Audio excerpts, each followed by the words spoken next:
We'll begin with a cartoon. That's what weavers call a picture we follow as we weave.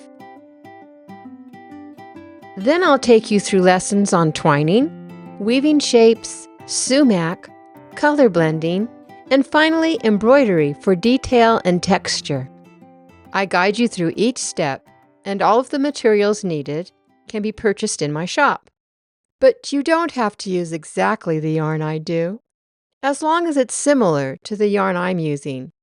As for the loom, I use the tiny loom that I sell in my shop, but you don't have to use a tiny loom. You know, you can always weave a small tapestry on a large loom, but you can't weave a large tapestry on a small loom.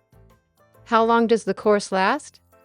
Well, there's no time limit, and you can go through the lessons at your own pace, as quickly or slowly as you want. If you have questions as you go through the course, you can contact me, and I'm happy to help. Once you learn how to make it, you might want to make variations because, since it's so small, it can be woven in an afternoon. My hope is that you'll fall in love with weaving, just as I have, and you'll find your own path, beginning with this course.